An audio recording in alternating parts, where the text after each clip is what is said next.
The Tennis Gambling Podcast and the Sports Game Podcast Network is brought to you by Nordic Fantasy. Play their fantasy pick'em for a chance to win times your money in NBA, MLB, MMA, NHL, golf, and more. Sign up today at Nordic Fantasy using the promo code SGPN to get 100% deposit match.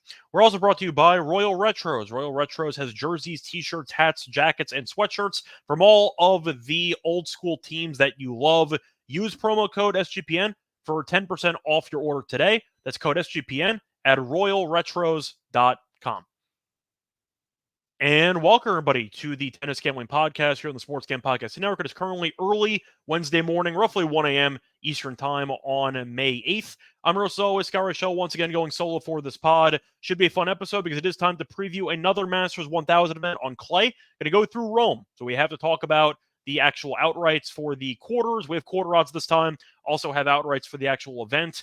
To win the event. And then we're going to get into our lock and dog picks for the first round at the end of the show. Like always, before we get into any of that, though, do want to remind everybody once again to like, subscribe on YouTube. Also a reminder to rate and review the podcast on Spotify or Apple.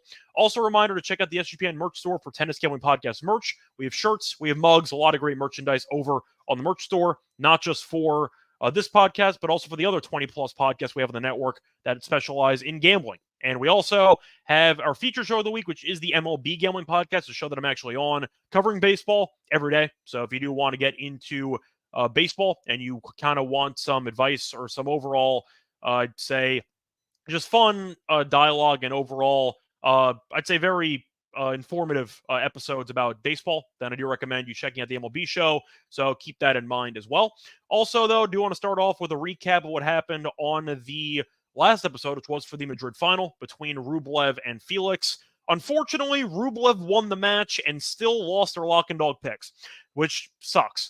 We had Rublev minus 2.5 games, minus 155 as the lock.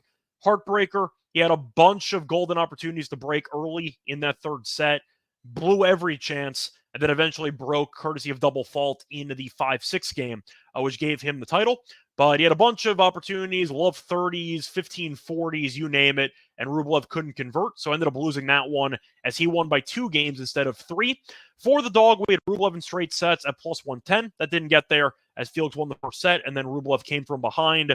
Very fun match, very entertaining, but the story of their head-to-head was Rublev winning wars against Felix, and that happened again as Rublev did win in 3. So kind of annoying there, picked the right winner, but did not get either the lock and dog right while backing said winner, which is pretty annoying.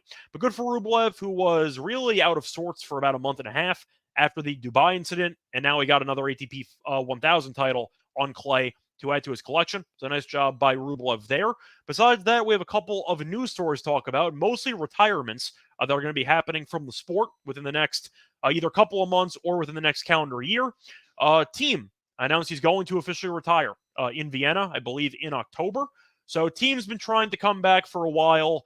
The wrist issue, which ended up causing him to fall pretty significantly in the rankings years ago, was too much to overcome. He really never threatened to win another ATP title. He ended up making the final. I think it was in Kitzbühel against Baez, and Baez beat him in straight sets. The point is, though, Team has really not been the same guy for years, and he was trying to hang in there. He switched coaches. He tried everything he could, but physically, he just couldn't do it anymore, and he's going to retire in a couple of months. So unfortunate, I'd say sad news, an unfortunate end to his career, because he was easily going to be a top 5 guy, top 10 guy for a long time. Won a title. I know that it was during COVID. There's an asterisk there, but he ended up beating Zverev in the U.S. Open final. So he still won a Grand Slam title, but unfortunately, injuries derailed his career, and he's going to retire in a couple of months. And joining him will be the well-known fade on this podcast, Schwartzman, who's going to retire in Buenos Aires in 2025. So we do get the rest of the calendar year with Schwartzman in 2024. He's been a mess for a year and a half, and it's time for him to potentially move on. He agrees, and he's going to retire in Buenos Aires next year. So those are the two main retirement pieces of news I wanted to mention. So wanted to get that out of the way first. Now it's time to get into the actual preview for Rome. Starting off with some news involving the favorites of the event. 2 of the favorites ended up withdrawing. You had Alcaraz and Sinner, who withdrew because of injuries. Alcaraz, we saw play in Madrid, ended up losing a 3-setter against Rublev. Claims he wasn't nearly at 100%, and it does seem like he needed more time off. So Alcaraz will be sitting. As for Sinner, He hurt his hip in that event, and he ended up having to withdraw in the I'm trying to remember if that was the semis or that was I think it was the semis, yeah. So he ended up withdrawing from the actual event, and that tells you how serious the hip issue is. Also, it is going to be in Italy, obviously, because it's in Rome. So Sinner's turning down a home country Masters 1000 event, which tells you that Sinner is definitely not feeling too great right now. So the field might seem a bit weaker than usual. It's because Alcaraz and Sinner are both not going to be there. But Nadal's coming back and Djokovic is coming back, so at least we have some star power to pay attention to. Now, for the actual recent winners here, you have Medvedev as the recent winner against Rune. You had Djokovic beating Tsitsipas, Nadal beating Djokovic, Djokovic beating Schwartzman, and Nadal beating Djokovic. Now, Nadal has won this event 10 times. Djokovic has won it 6 times, I mean. So a lot of titles between the two of them. Nadal, I don't think he's going to win an ATP title ever again. So Nadal's a guy that I'm not going to take in this event, but I'm going to at least mention he has won it 10 times. So Djokovic has won it 6. Did win it 2 years ago after Medvedev won it last year. So we'll see what happens. But the point is, these two guys have owned the event, and we'll see if the comfort level is there for either guy, especially in the early rounds in Nadal's case. Now, to get into the actual quarter picks, I'm going to read the quarter odds, then I'll get into my picks, then I'll get into the actual outrights for the event to win the entire event. Starting off with the actual quarter. So Djokovic is the favorite to win the first quarter at about minus 140. You have Ruud at 3-1. You have Khachanov at 10-1. You have Cerundolo at 10-1. Shelton at 14-1. Tabilo at 20-1. Morozin at 25-1. Kekmanovic at 28-1, Monfils at 28-1, Mensik at 35-1. You get the point. So for this one, simply put, give me the chalk. Give me Djokovic at minus 140 and give me Ruud at plus 300. I like the odds. I think one of those two will win this overall quarter. Djokovic, at the end of the day, has won it 6 times. He's been resting, and everybody else around him has gotten injured. Medvedev's here. He got injured as well, but he's going to try to defend his title in Rome. You're looking, though, at Alcaraz and Sinner being out. Djokovic wants to get another title, and he does want to at least have a tune-up event for the French Open. So I do like Djokovic in the spot. I think minus 140 in what looks like a pretty favorable quarter is worth the price. I think it should be closer to minus 170, minus 180, give or take. But I'm going to take Ruud as well, who has been in good form, did finally win an ATP 500 on clay a couple weeks ago. So with that being the case, give me the two favorites here. Djokovic at minus 140 and give me Ruud at plus 300. Moving on to the second quarter, you have what should be an interesting quarter. Going to the odds here, you have Zverev at plus 140. You have Dimitrov at 5-1. You have Fritz at 5-1. Navone at 550, fresh off of a challenger title on clay. You have Greek Sport 12-1, Korda at 12-1, Musetti at 12-1, Darderi at 14-1, Shapo at 18-1, Gaboli at 20-1, Bublik at 28-1. You get the point. Now, Zverev's the favorite for good reason, but Zverev's kind of burned me in the last couple of events, and to be honest, I kind of want to move elsewhere. Plus 140, I'm not interested in, especially with how often Zverev has screwed me over so far this year, so I am going to pass. Dimitrov is interesting, but I think I'm going to pass on him as well. Fritz I do find kind of appealing. Shopping around, you can find Fritz. Best price I saw was 5-1.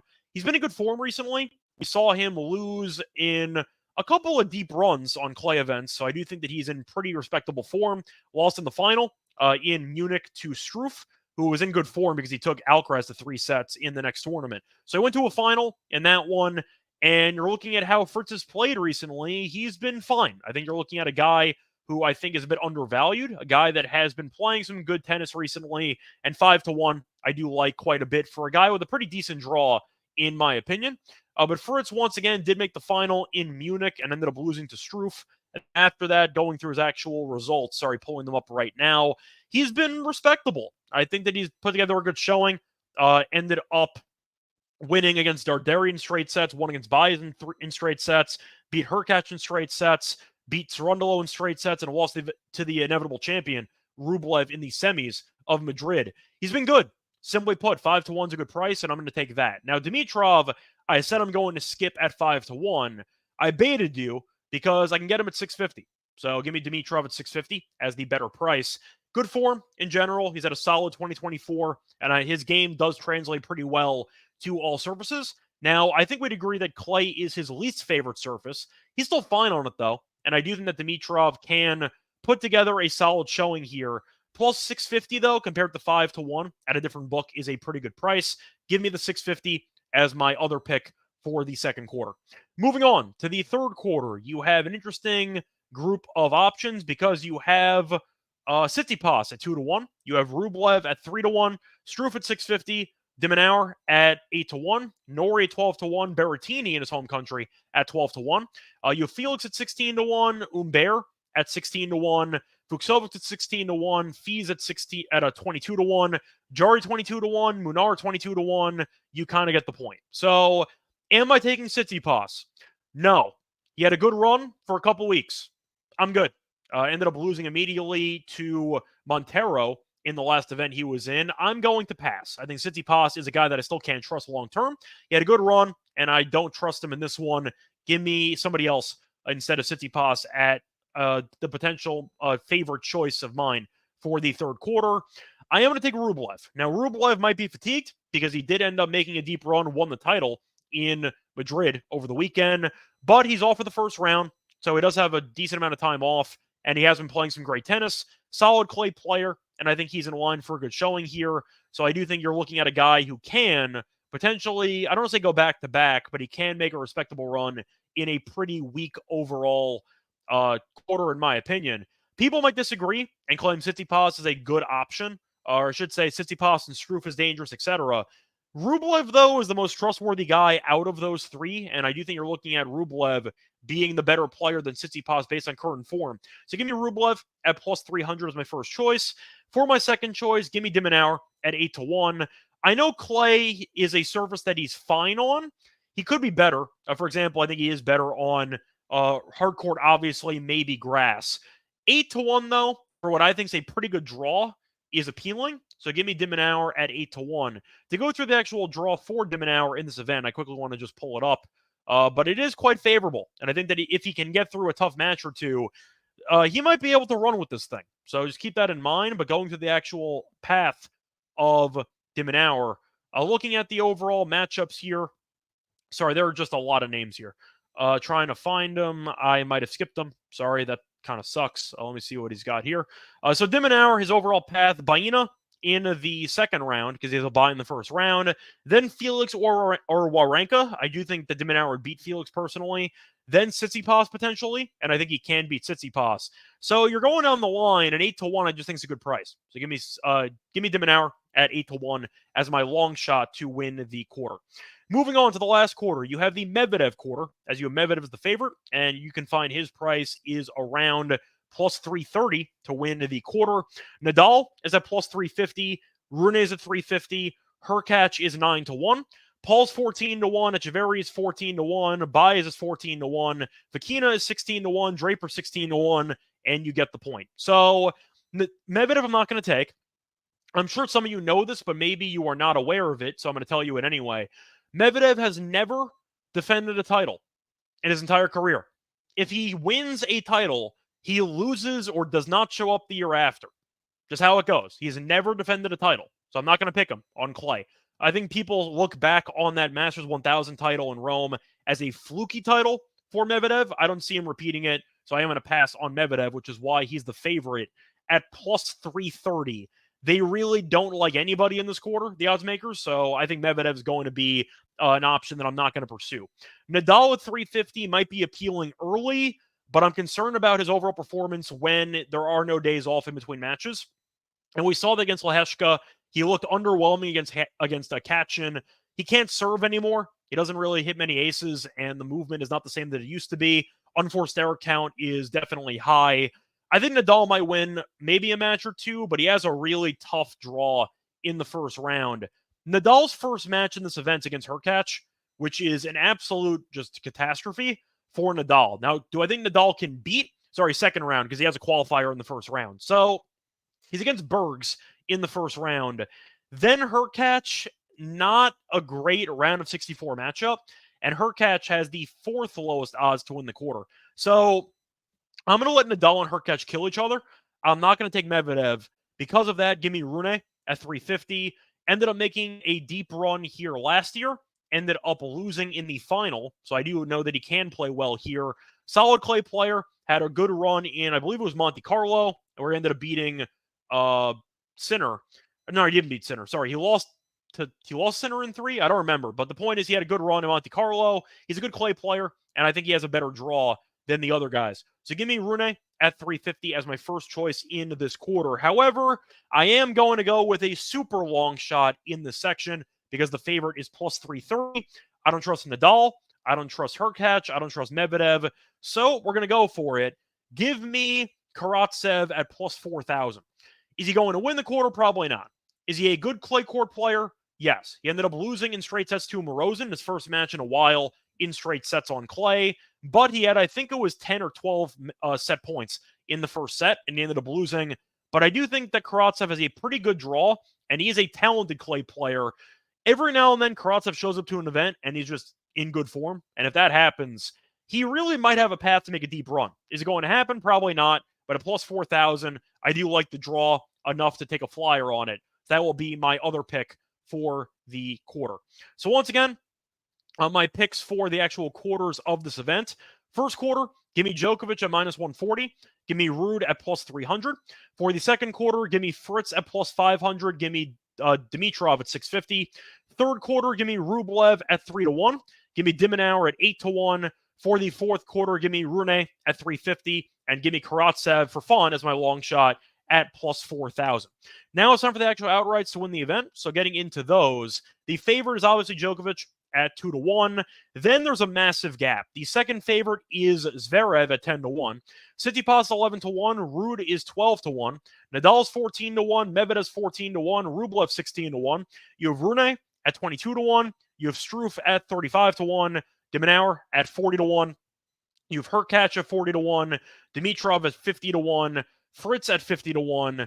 And you can go down the line. So to go through my actual thoughts on the favorites in this event, Djokovic I will take because he has won this title 6 times. So give me Djokovic, who should be healthy, at plus 200. Moving on to my other option, though, I am going to skip. So I'm not going to talk about the actual team tier. I'm going to move on to the 20s because I really don't see much value. Zverev has not exactly been able to finish tournaments recently where he's been making a decent showing early, and then he kind of fumbles it late, and he ends up losing in like the quarters or so. So I don't really trust him at 10-1. Tsitsipas I'm not going to trust. He had a good run for a couple of weeks. I don't trust him longer than that, so I'm not going to pick him. And I do think that his quarter might be a bit tricky. Ruud at 12-1, I'm going to pass on because he's in Djokovic's quarter, so I really don't see much value on that one in general. And Nadal I'm not going to pick.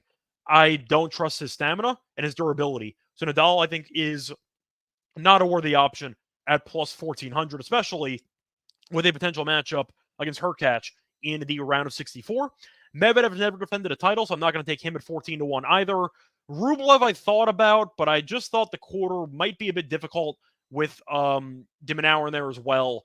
I just did not want to take a guy that I thought might be fatigued or maybe would even be in a couple of tough matches early in the event. So I am going to pass on Rublev at 16-1. Rune I am going to take, and I do think 23-1 is a good price. Rune made the final here last year. I know it can be a head case, but his overall quarter is really not that bad. And to go back to his actual quarter for a second, Rune is in the same quarter as the likes of Nadal and Medvedev and Hurkacz. It's a pretty vulnerable quarter, and I think that Rune can definitely showcase some solid skill en route to a solid run. I like the price, though. I think 23-1 is a good price. It can give me the defending runner-up to finish the job here at 23-1. And for my other long shot pick, I thought about going for a couple of options. Dimonauer at 42-1, it might be interesting. Fritz might be interesting at 50-1. Do I really see Fritz winning the event? Probably not. Fritz can't beat Djokovic, just simply put. So if he's going to have to face off against Djokovic in the semis, I really don't like my chances. And I think Fritz's quarter is not exactly easy. So I am going to skip on Fritz. Instead, give me Dimonauer at around a 42-1. Going through his actual path, really not that bad. I mentioned the quarters already, but I'll remind you what quarter he's in. So Dimonauer's in the same quarter as Tsitsipas, Rublev, Struff, and Norrie, and Berrettini. Dimonauer and Rublev always kill each other. Those matches are always competitive. Tsitsipas is a head case, and I don't exactly trust him in current form. Struff has been very good lately, but we do know Struff is a very volatile player who might beat himself and if Dim and Eric keep the ball in play, Struff might start spraying unforced errors. But it's really not the most difficult quarter for de Minaur at a very good price of 42-1. And he's beaten Djokovic before. So I think that he's not going to be intimidated if that's the potential matchup on clay. But 42-1, I like quite a bit. That'll be my long shot for the event. So once again, my outright picks for the event. The main pick is going to be on Djokovic plus 200. My middle long shot will be on Rune plus 2,300. And my dog will be on de Minaur at 42-1. That's going to wrap it up for the actual preview of Rome. Now it's time for the lock and dog picks. But before we continue that, do want to remind everybody once again that we are brought to you by Underdog Fantasy. Underdog Fantasy is definitely the easiest place to go to play fantasy sports because the NBA playoffs are here, and our sponsor, Underdog Fantasy, wants to make it a lot more interesting. They have a pick'em game by selecting higher or lower on player stats like points, rebounds, assists, and so much more. And you can also make entries of all basketball or mix and match across other sports. You can win up to 100 times your money, and it's a ton of fun. Underdog's available in 30-plus states, including California, Texas, and even Canada. And they have a lot of great options for tennis. They have double faults. They have aces. They have breaks of serve. A lot of fun ways to make tennis viewing more interesting. And on top of that, they have a lot of great deals coming up, a lot of different promos, bonus cash airdrops. They have specials, giveaways, and more throughout the NBA playoffs. So make sure to follow Underdog Picks at Underdog Picks on Twitter to keep an eye out. Underdog's available in 30-plus states, including California, Texas, and even Canada. They also just launched their new format. They have Champions, which is their player versus player format in Florida. So a reminder once again, make sure to sign up with the code SGPN to get a solid first deposit, doubled up to $200. That's on our fantasy. Promo code SGPN. We're also brought to you by Royal Retros. Looking to prove that you know ball? What better way to showcase your old school fandom than with some old school gear from a classic team? Royal Retros has jerseys, t-shirts, hats, jackets, sweatshirts, and more from vintage sports leagues and teams that you know and love. The Dirty Bird, the Orange Crush, or the Sack Exchange all make for sick jerseys for real fans. So if you want to potentially get an old throwback Supersonics jersey, maybe a Sean Kemp one, you can go with that. We can go with that option. Point is, I do love having a lot of retro jerseys. I have a lot of them myself, and I'm definitely going to add a couple more to my collection, courtesy of Royal Retros. And if you use the promo code SGPN, you will get 10% off your order today. That's SGPN at royalretros.com to get the 10% off today. Welcome back, everyone, to the Tennis Gambling Podcast. Just finished going through the actual preview for the tournament in Rome. Now it's time to get into the actual lock and dog picks for the show. Starting off with the lock, I am going to go to a matchup involving potentially two head cases, but I am going to go to a matchup between Karatsev and McDonald. I purposefully planned for both matches to be on Thursday. I know the episode's late. I know the matches start early. So there will be no matches for the lock and dog picks on the actual day one of the round of 128. I'm going to focus on the second day. So I did think ahead. For the actual lock, I am going to go to Karatsev to win in straight sets at minus 110 against McDonald, mostly because McDonald is a horrible clay player, and he also has not played tennis for a long time. McDonald is 8-18 straight up on clay in his ATP career. 8-18. He's a really bad clay player, and he also has been off the grid. He has not played since the Australian Open. So he has not played for months, and now he's returning to his least favorite surface. Not exactly a good comeback spot, and you're looking at Karatsev being a solid clay player. Yes, he lost to Morozin. It was his first match in a while. 7-6, 7-6. He was competitive, and he probably should have won the first set. I just think Karatsev has the firepower and the overall comfort on clay to make McDonald very uncomfortable, and I do think McDonald will look to rally, but Karatsev can definitely push him around the court, and I do think that he's going to look more comfortable on clay. So give me Karatsev to win in straight sets at minus 110 as my lock. For my dog, I am going to go with a set wager. I am going to go with George and Draper, and with Draper being involved, you know where I'm going. Give me the over 2.5 sets at plus 135. Draper has been a 3-set magnet. He's gone to a deciding set in 6 of his last 7 matches.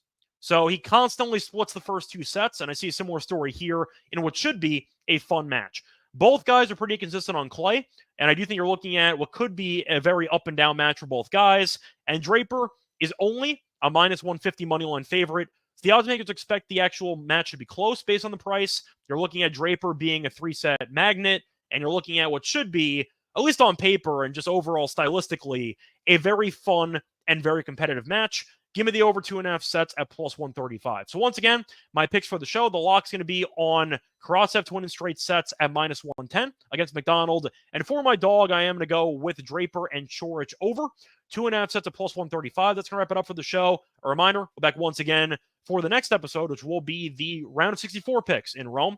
A reminder, though, you can find me on Twitter at Reichel Radio. You can find me on the NBA show, find me on the MLB show, find me on the WNBA show, which actually just started its first episode of the season tonight. So we did win totals in the WNBA. So if you do want some extra basketball content, check out that show with Terrell and I. Until next time, though, good luck to all of you and all of your bets. Bye, everyone.